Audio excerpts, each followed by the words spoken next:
Unsure of your dream? Study abroad destination? Clear your doubts. Videsh Consult. Call 9676502888.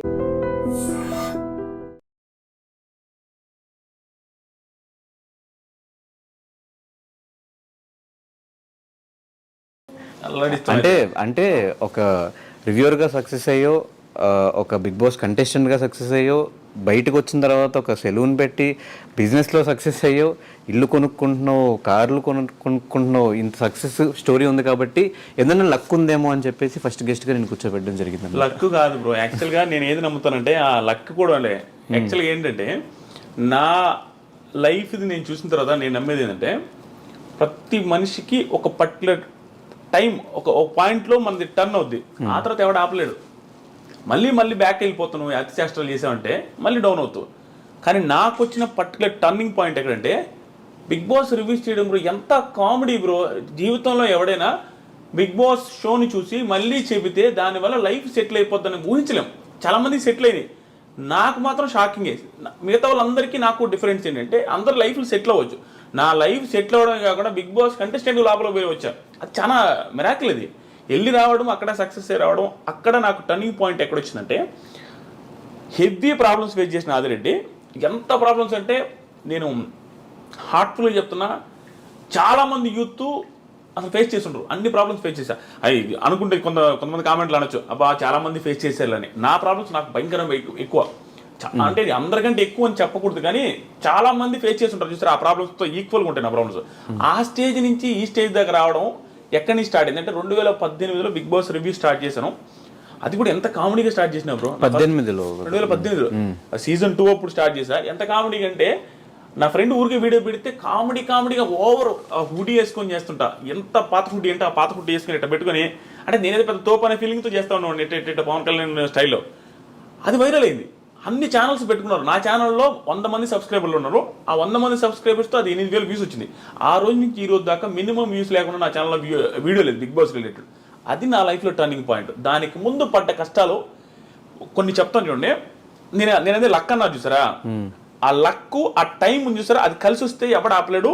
నాకు కలిసి వచ్చిన point ఇది. దానికి ముందు 30 ఇయర్స్ బ్రో. నాకు ఈ ఇంటర్వ్యూలో నాకు తెలిసి నేనే మాట్లాడతాను ఎక్కువ, నాకు అట్లా అనిపిస్తుంది ఒక్కోసారి. అందుకే నేను అడగదనుకున్న క్వశ్చన్స్ అంటే ముందే ఆన్సర్లు వచ్చేసి నేను ఇంటర్వ్యూస్ ఎవరైనా మీద ఎందుకు ఇవ్వనంటే నేను హార్ట్ఫుల్గా మాట్లాడేసి నాకు ఆనంద బస్పాలు ఇచ్చేస్తే నా లైఫ్ జర్నీ గురించి నేను చూసుకుంటే యాడ్ నుంచి యాడికి వచ్చానని నాకు తెలియకుండా నాకు వేరే వాళ్ళ ముందు ఎమోషనల్ అవ్వడం నాకు ఇష్టం ఉండదు.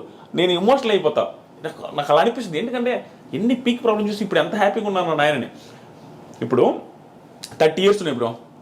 ఎవ్వడు ఆర్డినరీ పర్సన్ ఎవరైనా కంపేర్ చేసుకోవచ్చు. నాది ఇప్పుడు 2018లో 30 ఇయర్స్, 2018లో 30 కాదు, 2018లో నాకు 28 ఏమో, నా పెళ్ళి 8 ఏమో 30 ఇయర్స్. ఓకే. సో 30 ఇయర్స్ వరకు నేను 29 ఇయర్స్ వరకు నేను సెటిల్ అవ్వలేదు. సెటిల్ ఇన్ ద సెన్స్ ఏమీ లేదు నా లైఫ్లో. మా ఒక సింధనూరు అనే ఊరు ఉంటుంది, నేను ఇది ఎక్కడ చెప్పలా. నేను ఎలక్ట్రికల్ ఇంజనీర్.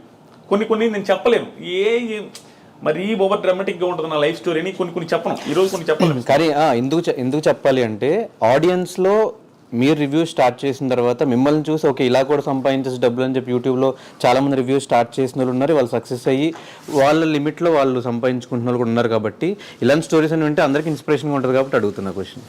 సింధనూరు అనే ఊర్లో నేను ఎలక్ట్రికల్ ఇంజనీర్ అయి ఉండి పరిస్థితి బాగాలేక సివిల్ ఫీల్డ్లో సివిల్ ఇంజనీర్ యాక్టింగ్ చేస్తూ తార్ రోడ్ల దగ్గర ఇలా పెట్టి ఆ మీటర్ ఉంటుంది, ఓన్లీ సివిల్ ఇంజనీర్స్ కంపేర్ చేసుకోవచ్చు, వాళ్ళకి అర్థమవుతుంది ఎన్ని సెంటీమీటర్స్ తారు వచ్చిందని ఇటు చూడాలి వంగి. అది చేసేవాడు నేను. మొత్తం నల్లగా అయిపోయి తారు రోడ్డు దగ్గర 13,000 14,000 ఇచ్చేవాళ్ళు. అక్కడ పని చేస్తున్నప్పుడు అక్కడ చిన్న రూమ్ ఇస్తారు మాకు. ఆ రూమ్లో ఉన్నప్పుడు మా నాన్న ఒకరోజు కాల్ చేసిండు, బాధపడతా. అప్పుడు పోయి పొజిషన్ చాలా బ్యాడ్గా ఉండేది అనమాట.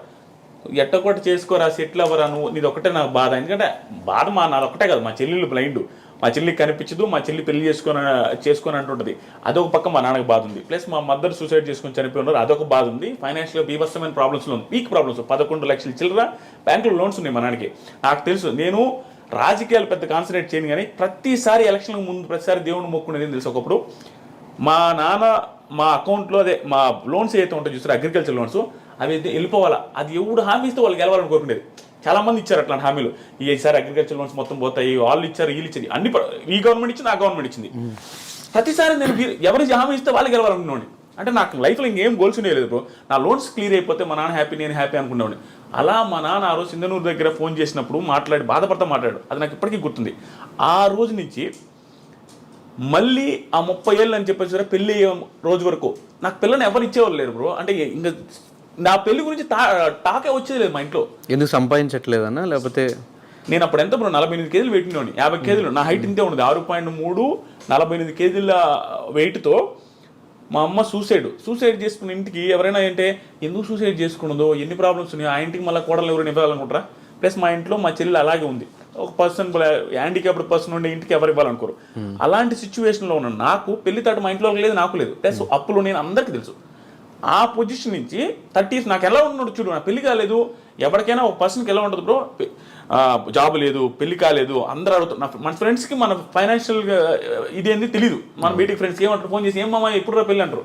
మనం ఏం చెప్పలేము, ఏం చేస్తున్నారు అంటారు, ఏమి చెప్పలేని పొజిషన్. ఆ టైంలో వెనక ముందు ఆలోచించుకుంటే అంటే ఇంకా లిటరల్గా ఆ పొజిషన్ ఎట్లా ఉందంటే నిల్ అనమాట బ్రెయిన్లో. అంటే ఇంక మనకు ఆలోచించడానికి కూడా ఎట పోతే అట్ట వదిలేసిన, మొత్తం ఫ్రీగా వదిలేయబట్టే బిగ్ బాస్ రివ్యూ చేసిన కామెడీగా. అంటే నీకు ఒక టైం వస్తుంది బ్రో, నేను కాన్సన్ట్రేట్ చేసి నా లైఫ్ని నా కెరీర్ టర్న్ అవ్వాల, నోటుకు వచ్చినట్టు వదిలేస్తే కెరీర్ ఒక మలుపుకి వచ్చింది. అలా కామెడీగా చేసిన బిగ్ బాస్ రివ్యూస్. ఆ తర్వాత నాకు తెలియదు అసలు బిగ్ బాస్ రివ్యూస్ చేస్తే డబ్బులు వస్తాయని కూడా. 30,000 సబ్స్క్రైబర్స్ ఎంతో మానిటైజ్ చేశారు. అప్పటి నుంచి డబ్బులు స్టార్ట్ అయింది. 70,000 రూపీస్ ఫస్ట్ ఇయర్ నాకు వచ్చిన రెవెన్యూ. 70,000 రూపీస్ వస్తే మా అక్క నాతో అనేది భయంకరమైన ప్రాబ్లమ్స్ చూస్తున్నాం. మాకు కూడా దగ్గరుండి ఎప్పుడైనా వాళ్ళ ఇంట్లో పెట్టుకొని ఫుడ్ పెట్టి వాళ్ళ ఇంట్లో నన్ను బాగా చూసుకుంటున్నాను ఉండేవాళ్ళు. మా అమ్మ చనిపోయిన తర్వాత 70,000 వచ్చినప్పుడు మా అక్క కాల్ చేసి ఏమన్నా తెలుసా, అమ్మయ్య ఇంకొక 1.5 లక్ష 2 లక్షలు చేసుకోరా మొత్తం, నీకు ఎట్ట కూడా పెళ్లి చేద్దాం, ఆ 2 లక్షలు ఇంకొక 1 లక్ష ఎట్లా కూడా అప్పు చేసి నీ పెళ్ళి అయితే బాగుంటుందని అని మా అక్క కూడా హోప్ వచ్చింది. 70,000 సంపాదించినని. అక్కడ స్టార్ట్ అయిన నా జర్నీ లాస్ట్ బిగ్ బాస్ రివ్యూస్లో 1 మంత్కి 39 లక్షలు మీరు ఆల్రెడీ చూసుంటారు. అక్కడ దాకా వచ్చింది. నేను ఈ వీడియోలో ఇవి చెప్పేది పొగరుగా చెప్పట్లేదు బ్రో. కొంతమంది జెన్యూన్గా చెప్తున్నాను, కొంతమంది ఫ్యామిలీస్ కానీ, కొంతమంది ఫ్యామిలీస్లో ఉండే పేరెంట్స్ కానీ స్ట్రగుల్ని తీసుకోలేక సూసైడ్ చేసుకుంటారు. ఎగ్జాంపుల్ మా మదర్కి పీక్ ప్రాబ్లమ్స్. మా ఇంట్లో అందరికీ ఏంటంటే ఆస్తులు ఉండేవి బ్రో. ఆస్తులు ఎలాంటి ఆస్తులు, మెట్ట ప్రాంతం అది. ఆస్తులు అయితే ఉంటాయి చెప్పుకోవడానికి, 8 ఎకరాలు 9 ఎకరాలు 10 ఎకరాలు అంటారు, కానీ అవి ఎవడు కొండవు దాంట్లో పంటలు పండవు. ప్లస్ పల్లెటూరులో ఉండేవాడు పీక్ ప్రాబ్లమ్స్ వచ్చినా అవి అమ్మడు. దానివల్ల ఆస్తులు కొంచెం ఉన్నప్పటికి కూడా ప్రాబ్లమ్స్ ఎప్పుడు ఉండే, చేతిలో డబ్బులు ఉండేది లేదు. బర్రెలు ఉంటాయి, బర్రెలు మొత్తం మా అమ్మాయి చూసుకుంటుంది. గెడ్డి మోపులు తెచ్చేది మా అమ్మాయి, వ్యవసాయం చేసేది మా అమ్మాయి, నిమ్మ తోట ఉండేది, అది కూడా పోయిందిలే. అక్కడికి పోయేది మా అమ్మాయి, మాకు వండి పెట్టేది మా అమ్మాయి, 4 పిల్లకాయలని. అన్నీ చూసుకునేసరికి మా అమ్మకి బాగా, మా అమ్మ కూడా హైట్ ఎక్కువ, సన్నంగా ఉండేది. అంత ప్రాబ్లమ్స్ ఫేస్ చేస్తే ఒకసారి హోటల్ ఉండేది మాకు. ఎంత ప్రాబ్లమ్స్ అంటే ఒకసారి ఊహించుకుంటేనే అంటే నేను పేరెంట్ అయిన తర్వాత మా ఇంట్లో వాళ్ళు ఎంత స్ట్రగుల్ అయి ఉంటారో మా అమ్మ అనిపిస్తుంది. మా వైఫ్ని చూసిన తర్వాత హోటల్ ఉండేది, చిన్న హోటల్, ఊర్లో రేకుల షెడ్ వేసి ఒక హోటల్, మా సొంత ప్లేసే కాబట్టి అవి పెట్టాము. బోండాలు, ఇడ్లీలు, పూరీలు అన్నీ చేసి మా అమ్మాయి పెట్టి, మా అమ్మాయి వండి అందరికీ పెడతా ఉండేది. అవే డబ్బులు వస్తూ ఉండేవి. అప్పుడు మేము హ్యాపీగా ఉన్నాం. ఆ టైంలో, ఆ హోటల్ పెట్టిన టైంలో మాది మంచి సక్సెస్లో ఉండేది. ఓకే, కొంచెం డబ్బులు చూస్తున్నాం. ఆ టైంలో నేను బీటెక్ జాయిన్ అవుతూ ఉండేది. జాయిన్ అయ్యి బీటెక్ కాలేజీకి పోయే ముందు రోజు మండలు దుడిచేది, ప్యాకెట్లు కట్టేది. నాకు ఇష్టం ఉండదు, ఎవరికి ఇష్టం ఉంటుంది బ్రో. బిల్డప్ ఇవ్వాలని ఎవరికైనా ఉంటుంది. మిడిల్ క్లాస్ పర్సన్ బిల్డప్ ఇస్తాం. బీటెక్ స్టూడెంట్ అంటే ఏమనిపిస్తుంది, సో బిల్డప్ ముందు అనుకునే వాళ్ళం. ఆ ప్యాకెట్లు కట్టుకుంటా, అవి క్లీన్ చేసుకుంటూ ఉండేది. ఆ టైంలో మా అమ్మకు ఒకరోజు నేను పూరి చేస్తా, పూరి బాండలు మొత్తం కాలం మీద పడిపోయింది. వేడి ఆయిల్ డైరెక్ట్ పూరీలు చేస్తూ ఉంది, అది స్లిప్ అయి పడిపోతే ఆ పడ్డ కాళ్ళంతా కాలిపోయింది, ఎగిరొచ్చి ముఖం మీద అంతా పడ్డాయి. మొత్తం ముఖం కాలింది, కాలు కాలి. మా అమ్మ ఆల్మోస్ట్ 3-4 నెలలు బెడ్ రెడ్. అక్కడి నుంచి అంటే ఆ రోజు నుంచి మా అమ్మకి మొత్తం టర్న్ అయింది. అంటే ప్రాబ్లమ్స్ ఏమి ఎక్కువ ఉన్నాయి, లోన్స్ ఏమి ఎక్కువ ఉన్నాయి, మా చెల్లెళ్ళు ఒక బాధ, ప్లస్ మా నాన్న పెద్దగా వర్క్ చేయడు, నాదొక బాధ, నాకు జాబ్ లేదు, ఇవన్నీ బాధలు పెట్టుకొని ఆ టైంలో మా అమ్మ ఏమనిపిస్తుందంటే ఈ పెయిన్స్ ఎక్కువ ఉండేవి, బ్యాక్ పెయిన్ ఎక్కువ వచ్చేది, ఈ ఆయిల్ పడ్డ మంటలు ఎప్పుడు ఉండేవి. దానివల్ల సడన్గా ఒకరోజు సూసైడ్ చేసుకుని చచ్చిపోయింది. అది ఎందుకు చచ్చిపోయింది, ఏమి రీజన్స్ అనేది తెలియదు. మాకు అర్థమైంది ఏంటంటే ఎప్పుడు బ్యాక్ పెయిన్ అంటూ ఉంటుంది, ఈ మంటలు అంటూ ఉంటుంది, పరిస్థితులు బాగాలేవు, అప్పులు ఎట చేయాలనేది. ఎందుకంటే మా అమ్మ ఒక్కటే కష్టపడుతూ ఉంటుంది. అవన్నీ తట్టుకోలేక సూసైడ్ చేసుకుని చచ్చిపోయింది బాత్రూమ్కి వెళ్ళి. అది కూడా నార్మల్. ఆ రోజు కూడా లాస్ట్ ఫుడ్ తిని నేనే గోంగూర పచ్చడి నాకు ఇప్పటికీ గుర్తుంది. అంటే మన బెల్ల పెట్టుండదు తెలుసాను. ఇప్పుడు నేను రిగ్రెట్ ఫీల్ అవుతా. ఆ రోజు కూడా నాకు ఇప్పటికి గుర్తు. ఏంది మా ఈరోజు కూర అంటే పచ్చడి రానిది. పచ్చడితో ఏంది అంటే మా ఇది సరే పెట్ట 2 ముద్దలు తిని నేను తిను. మన మన బిహేవియర్ అట్లా ఉంటుంది. ఓ బిల్డప్ ఇస్తుంటాం కదా, ఇసిరేసేది ప్లేట్లు, అదే విధంగా ఉండేది. అక్కడ పెట్టేస్తే మా అమ్మాయి లాస్ట్లో సరే నేను తింటలేపో అనేది, తింటలేపో అన్నది పెట్టేసి ఆ ఫ్రెండ్ వాళ్ళ ఇంటికి వెళ్ళిన. రోజు ఆడే పడుకునేది మా ఫ్రెండ్ వాళ్ళ ఇంట్లో, ఎందుకంటే చిన్నప్పుడు మా ఇంట్లో దొంగలు పడ్డారు. అప్పటి నుంచి నాకు దొంగలు అంటే భయమే, మా ఇంట్లో పడుకున్నాను. అక్కడికి వెళ్తే నేను వేరే ఫ్రెండ్స్తో ఫోన్ మాట్లాడుతున్నా 11-11:30 టైంలో. నాకు ఫోన్లు వస్తా ఉన్నాయి మా ఇంట్లో నుంచి నాన్ స్టాప్గా. కట్ చేస్తా ఉన్నా, మనకి ఓవరు కట్ చేస్తున్నా. ఒక నైట్లో ఏక ఫోన్ చేస్తానంటే ఇంటికి అడిగినా అన్నాడు. మర్చిపోయింది, నేను ఎత్తలా. ఫోన్ ఎత్తకపోతే నా ఫ్రెండ్ లోపల ఇంట్లో ఉన్నాడు, వాడికి ఫోన్ చేసి అది ఏంది ఫోన్ ఎత్తట్లేదు, ఒకసారి ఇంటికి రమ్మని రా. వాళ్ళకి మా అమ్మ చచ్చిపోయిన విషయం చెప్పేశారు. అలా చెప్పేశారు. నేను బయట ఫోన్ మాట్లాడుతున్నా నైస్గా. వాడు పప్పు తిన్న అన్నంతో వచ్చిండు బయటికి వచ్చి, మామ మీ ఇంటి దాకా పెద్ద మామ అన్నాడు. నువ్వు పోయి రాపరా, మీ అన్నతో నాకు పని ఉందంటే నువ్వు పోయి రాపరా. వాడేమనంటే ఎక్స్ట్రా చెప్పు రామమ్మ అనేసరికి సరే అని నేను ఫోన్ పెట్టకుండా మధ్యలో కూర్చొని బైక్లో మాట్లాడుతూ ఉన్నా. వాడులో మా ఫోన్ పెట్టి మామ అన్నాడు. ఫోన్ పెట్టి అన్నాడు. పెట్టేసిన తర్వాత వాళ్ళ తమ్ముడు నా వెనక కూర్చోన్నాడు, నేను మధ్యలో ఉంటే వాడు చెయ్యి నా మీద వేస్తుంటే వాడు పప్పు అన్నం పప్పు అంతా ఉంది. రే హరీష్ ఇటు చెయ్యి కూడా కడుక్కోవాలంటున్నా. రే మనకేం తెలియదు కదా, ఇటు చెయ్యి కూడా కడుక్కోలేదు ముండనాయుడు అంటా ఉన్నా. మర్చిపోయిన అమ్మ అంటుడు. పోతే మా అమ్మ మా ఇంటి చుట్టూ జనాలు ఉన్నారు. ఏంది వీళ్ళందరూ ఈ టైంలో ఉంటే ఏమైనా గొడవ అయింది ఇంట్లో, ఎందుకు ఏంటి అసలు. పోగానే మా అమ్మని బయటికి తెచ్చున్నారు, గుండెల మీద వస్తూ ఉన్నారు. అబ్బా నాకు అంటే నేనే ఉన్నట్టు బతుకుంది అనుకున్నా. ఎంత అప్పుడు ఇంకా వెంటనే చూడగానే చచ్చిపోయింది. నేను మిద్ది మీద పోయి బీభత్సంగా ఏడ్చిపోవడానికి ఆ రోజు నుంచి దాదాపు 1 month నేను ఫుల్ స్ట్రగుల్ అయిపోయినా. యాక్చువల్గా నేను బాధపడ్ను. అమ్మ నేను ఎమోషనల్ అయిపోతా స్వామి నిజంగానే. యాక్చువల్లీ నేను బాధపడ్ను. ఆ టైంలో నా బాధ అంటే తెలిసింది. అంటే వెరీ రెక్లెస్ క్యాండిడేట్ బ్రో. అంటే రెక్లెస్ అంటే మనకి ప్రేమ ఉంటుంది. చాలామంది పిల్లకాయల దగ్గర యూత్ దగ్గర ఉండేది ఇదే, అమ్మన్న నాన్న ఇష్టమే, తెలియకుండా కోపాలు ఎవరు మేము చూపించలేక ఇంట్లో సిరీస్లు కొడుతూ ఉంటారు ప్లేట్లు. నేనంతే, పప్పుచారు అంటే ఇష్టం, పప్పుచారు చేయకపోతే నేను ప్లేట్ ఇసిరేస్తుండేది, ఏంది కూరలు ఎప్పుడు ఇదేనని. పరిస్థితులు బాగాలేవు, అది మనకు తెలిసినా కూడా బిల్డప్ ఇస్తుంటాం. ఆ సిచ్యువేషన్ అప్పుడు నాకు అన్నీ గుర్తొస్తున్నది, ఎంత ఓవర్ చేసాము అని. కానీ నిజంగా చెప్తున్నా బ్రో, మా అమ్మ చనిపోయే ముందు 2 months 2-3 months మా అమ్మని భయంకరంగా అర్థం చేసుకున్నాను. చెప్పిన ప్రతి మాట వినేవాడిని. ఎందుకో మా అమ్మ భయంకర స్ట్రగుల్ అవుతుంది నాకు అర్థమైంది. అక్కడ ఒక టైం వస్తుంది చూసారా, మనం కూడా ఎంత ఎదవైనా అర్థం చేసుకుంటాడు. ఆ పక్కలో నేను ఎంత ఇబ్బంది పడుతున్నాను ఆ టైం అది భలే అర్థం చేసుకునేది బ్రో. చిన్న మాట, ఒకప్పుడు నేను రోడ్లో పేరాపర్ వచ్చినాడు అంటే నేను మానపోము అనేవాడిని. అలాంటిది ఒక మాట చెప్పిన వెంటనే వెళ్ళేవాడిని. మా అమ్మకి భలే ఆనందం, నేను ఒక్కని ఎంత బాగా వింటున్నాడు అనే ఫీలింగ్లో ఉండేది. కానీ సడన్గా చేసుకునేసరికి మాకు ఎవ్వరికి అర్థం కాలే. అది ఎట్లా అంటే బాత్రూమ్ రేకులు బాత్రూము, మా అమ్మ 5.7 5.8 ఉంటుంది, ఆ ఎత్తు 5.9 ఉంటుంది అంతే. ఆ బాత్రూమ్ అంటే మనిషి ఊరేసుకొని ఏలాడాలంటే కాలు తగులుతుంటాయి. ఎలా ఎంత ఇబ్బంది పడి ఊరేసుకున్నదని మాకు ఇప్పటికీ ఆశ్చర్యంగా అనిపిస్తుంది. ఎంత పెయిన్ ఉంటే బాధపడదని. ఈ సుత్తంతా నేను ఎందుకు చెప్తున్నా అంటే, సుత్తి కాదు, చాలా మందికి ఇది ధైర్యాన్ని ఇవ్వాలి నాకు. ఆ పొజిషన్ నుంచి మా అమ్మ లైఫ్ మారదులే, ఇంకా నా జీవితమే ఇంతే అనుకుని సూసైడ్ చేసుకుంటే, అంటే నేను ఇంకా నా లైఫ్ మారదు అనుకుంటే, నేను ఇప్పుడు 20 మంది లైఫ్లు మారుస్తున్నా. నేను సెలూన్ పెట్టి నా సెలూన్లో 20 మంది పనిచేస్తున్నారు, నా చుట్టూ 5-6 మంది ఉంటారు, వాళ్ళ లైఫ్లు నేను చూసుకుంటూ ఉంటాను. ఇన్ని లైఫ్లు నేను మారుస్తుంటే మా అమ్మ లైఫ్ మార్చలేను అనుకున్నది. హోప్లెస్గా అయిపోయి సూసైడ్ చేసుకుని చచ్చిపోయింది, ఇంకా ఆనందం ఉంటుంది. అదే మా మదరు సూసైడ్ చేసుకోకుండా ఎదిరించి పోరాడి ఇక్కడ దాకా ఉండుంటే ఈరోజు మా మదర్ ఉన్నప్పుడు నా సక్సెస్ ఇంకా ఎక్కువ ఉండేది కూడా, ఆనందంలో ఇంకా హ్యాపీగా ఉండదు. ఇప్పుడు మేము వీడియో చేస్తున్నాం, మా అమ్మ మదర్ కూడా మా వీడియోస్లో ఉండుంటే ఇంకా ఎంత బాగుంటుంది. ఇవన్నీ ఆలోచించుకుంటుంటే నాకు అనిపిస్తుంది, ఒరే నాయన సూసైడ్ ఎందుకు చేసుకుంటారో, నా లైఫే బెస్ట్ ఎగ్జాంపుల్. అసలు టర్నింగ్ పాయింటే ఉండదు, హ్యూజ్ ప్రాబ్లమ్స్ కానీ మా అమ్మ సూసైడ్ చేసుకున్నది. నా లైఫ్ ఈరోజు ఎట్టుంది, ఏ రకంగా ఉంది. మా ఊర్లో ఇంకొక ఎగ్జాంపుల్, నేను క్వశ్చన్ కూడా అడగ, నేను నాకు మా ఊర్లో చిన్న ఎగ్జాంపుల్ చూడండి లైఫ్ మారడానికి. నేను జస్ట్ ఒక ఇంగ్లీష్ మాట మాట్లాడితే యా అన్న ఒకరి ముందు ఏదో అడిగితే యా అంటే మేము కానీ మెతుకులేదు కానీ ఇంగ్లీష్ రా నీకు అన్నారు. నేను 10th చదివేటప్పుడు ఆ పొజిషన్ అట్లుండేది మాకు. ఆ రోజు నుంచి నా దగ్గర అప్పు తీసుకుని 10,000 ఎగ్గొట్టారు. అది అక్కడ దాకా వచ్చి ఇవన్నీ మా అమ్మ చూడలేకపోయింది. ఇప్పుడు ఇంట్లో వాళ్ళకి ఎట్ట బ్రో, పల్లెటూరు ఆడవాళ్ళకి ఎట్ట, మా కొడుకు 30,000 శాలరీ అయితే 50 చెప్పుకుంటారు, అదే వాళ్ళకి ఆనందం. ఇవన్నీ మా అమ్మ చూడలేకపోయింది. ప్లస్ బంగారం ఉండేది లేదు, ఏ పెళ్ళిళ్ళకి పోయినా మా అత్తోళ్ళ దగ్గర తీసుకుని పోయేది. ఆ పొజిషన్ నుంచి ఈరోజు ఏదైనా కొనిచ్చే పొజిషన్ చూడలేకపోయింది. అందుకని ఆవేశపడకూడదు మనిషి. ప్రతి ఒక్కడికి నేనే సక్సెస్ అయినా బ్రో, నా దగ్గర టాలెంట్ లేదు, నేను జెన్యూన్గా ఒప్పుకున్నా, నా దగ్గర ఏ టాలెంట్ లేదు, మాట్లాడతా అంతే, ఏది హార్ట్ఫుల్గా మాట్లాడతా, ఏదనిపిస్తే అది మాట్లాడతా.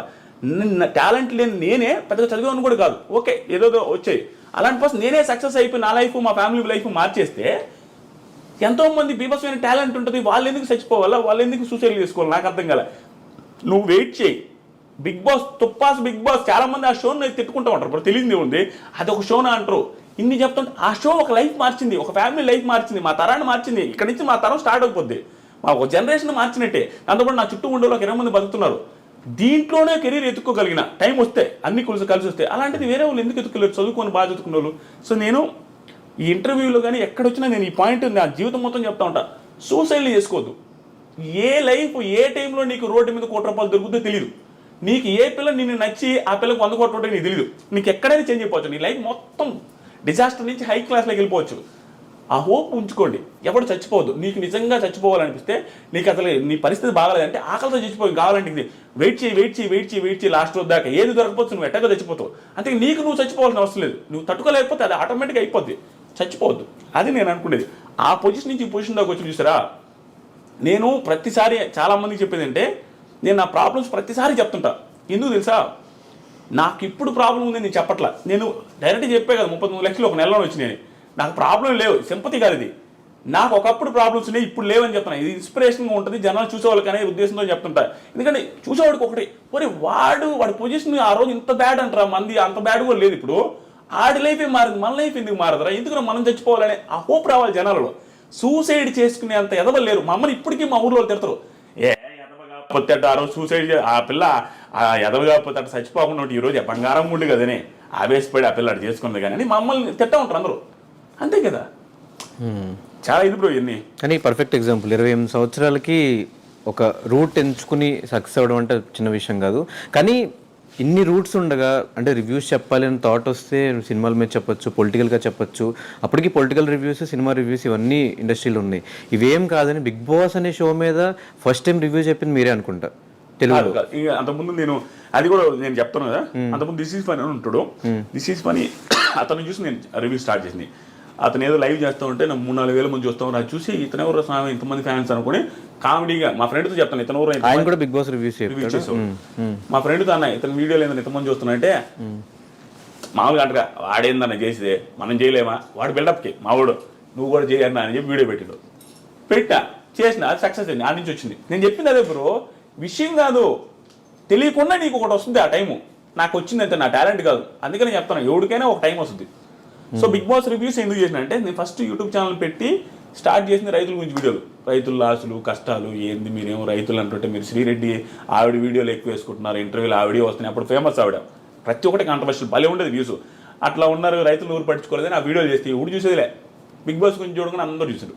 ఇంకా అందుకని బిగ్ బాస్ చేస్తాం. ఇప్పుడు ఏది వస్తే అదే కదా చేస్తాం, డబ్బులు వస్తే ఏం తెలియదు. తర్వాత వచ్చినాయి 70,000 వచ్చినాయి, నెక్స్ట్ ఇయర్ 1,80,000 వచ్చినాయి, ఆ తర్వాత ఇంకొంచెం ఎక్కువ వచ్చింది, ఆ తర్వాత ఇంకొక ఎక్కువ వచ్చింది, తర్వాత బిగ్ బాస్కి వెళ్ళాం, తర్వాత ఇక్కడ దాకా వచ్చాం. ఆ టైంలో రైతులకి సపోర్ట్గా వీడియోస్ చేసి ఈరోజు రైతు బిడ్డకి సపోర్ట్ చేసావు బ్రో.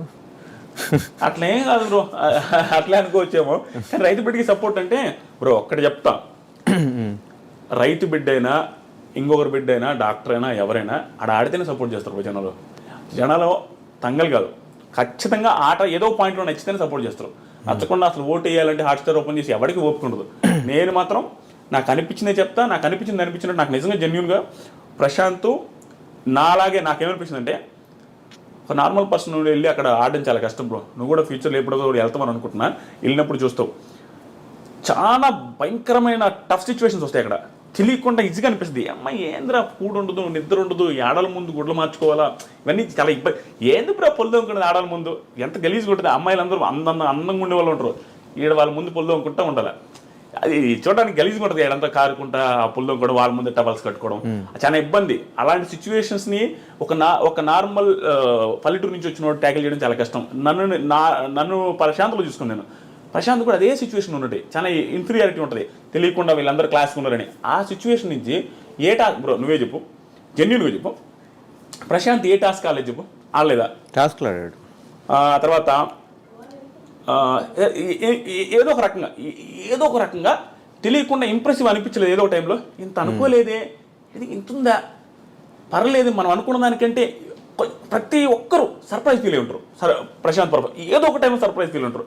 మరి ఇంకంతకంటే ఏం కావాలి బ్రో? ఇప్పుడు పర్సన్ అసలు ఎవడైనా అనుకుంటాడు ప్రశాంత్ని ఏం పీకలేడు, ఏదో అనవసరంగా వాడికి ఇచ్చాడు, అంటే వాడనందుకు ఫీల్ అవుతుంది దయచేసి.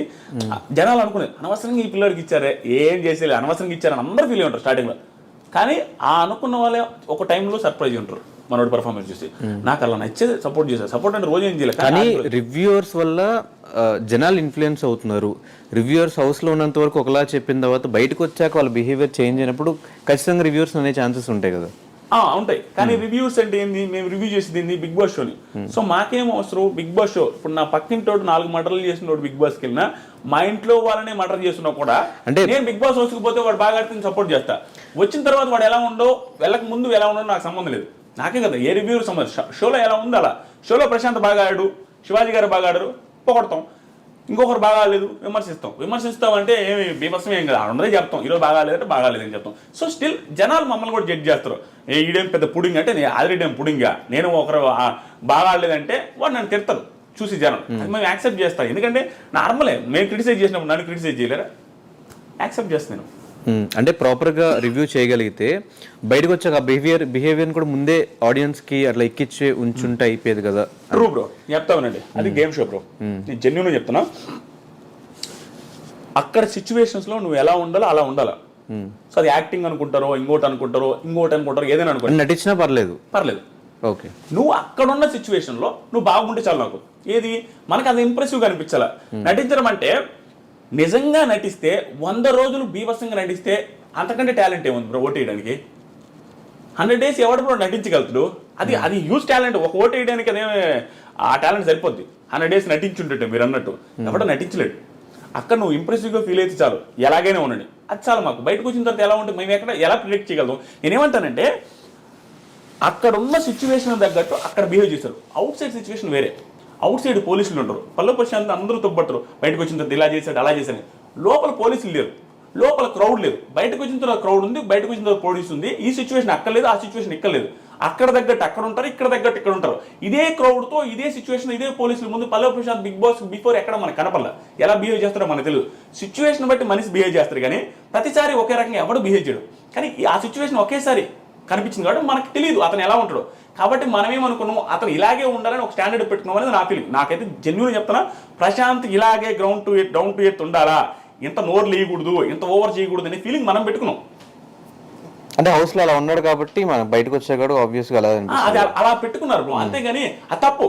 ప్రశాంత్ చేసిన మిస్టేక్ అని ప్రశాంత్ కూడా యాక్సెప్ట్ చేస్తారు. శివాజీ గారు చెప్పారు, పోలీసులు చెప్పారు, అది మిస్టేకే. కానీ అత్యుత్సాహంతో జరిగింది తప్పించి ఏదో ఇదే ఆ బిహేవియర్ అయినా ఆ బిహేవియర్తో మాకు సంబంధం లేదు బ్రో. రివ్యూవర్స్కి ఎవరికి సంబంధం లేదు. మాకు బిగ్ బాస్ షోలో ప్రశాంత్ బాగా ఆడాడు, దెర్ ఈస్ నో డౌట్, అందుకే గెలిచాడు.